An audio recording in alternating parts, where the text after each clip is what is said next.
Hi, this is Paul. I wanted to make a quick video about some comic book news that's been released. First up is the Evangeline Lilly. They released an image of her from the upcoming Ant-Man and the Wasp sequel, which is coming out, I believe, next year.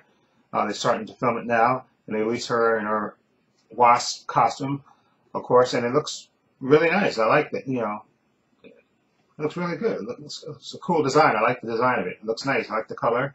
Right, and it looks like a great fit on her. She's in great shape, and like I said, I liked her in the original, in the Ant-Man movie that came out. I think did that come out last year or the year before? I think.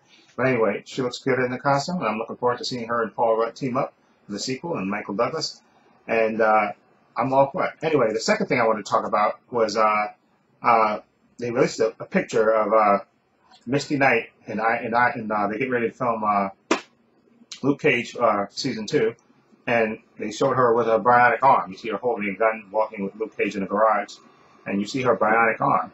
Okay, I mean, it's not the greatest picture because you can't see everything. You can't see the whole thing because he's kind of holding it at her side with the gun.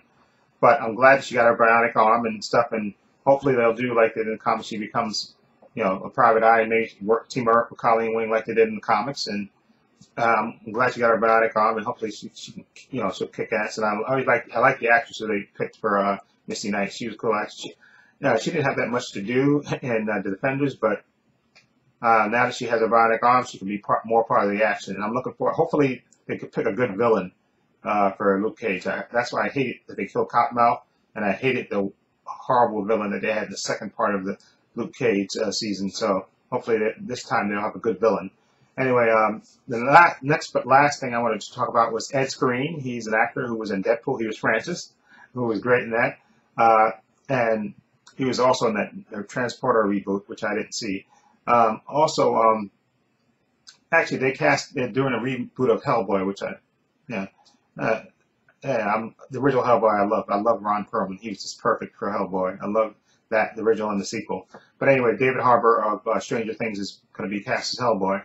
But anyway, they cast Ed Skrien as a character, which I didn't even remember reading this comic book. I don't think I read the Hellboy comic book, but a character that in the comic book was a Japanese or a character of mixed race, I think he is, but Japanese. And then they cast Ed Skrien, of course, who's British, and of course there was like a backlash against it. And I guess the studio, froze. They didn't say anything about it, but Ed Skrien kind of released a statement and said he was withdrawing from the kind because he didn't realize that the character was.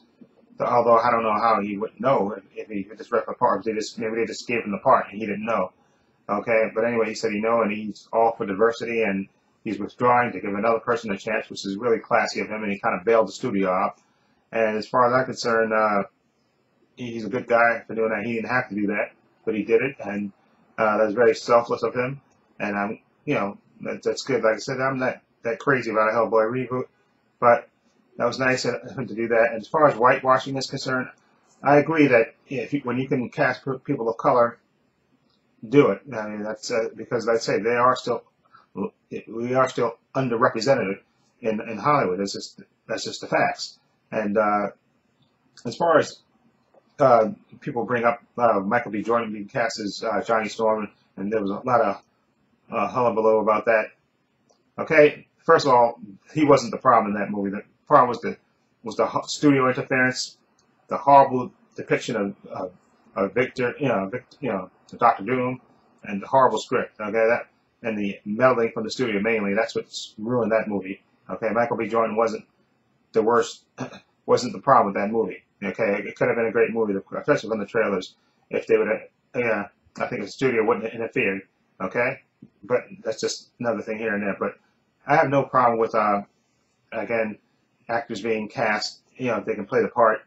But I think when you can give an actor of color, a shot to play a character, I think you should give him a shot. That's just my opinion of that. Okay, let's be honest, we are still underrepresented. That's the fact. Okay, of course, my first primary goal is to get the best actor for the part. But I think when you can cast a person of color, I think you should do that. That's my opinion of about that. So anyway, let me know what you think of these 3 stories. Feel free to leave comments down below. If you like this video, please hit the subscribe button down below. I have links to my Facebook, my Twitter, and my Instagram down there, as well as my other channel, my main channel, Trade Passer, in the description box. Please check that out as well. And this is Paul saying so long and take care.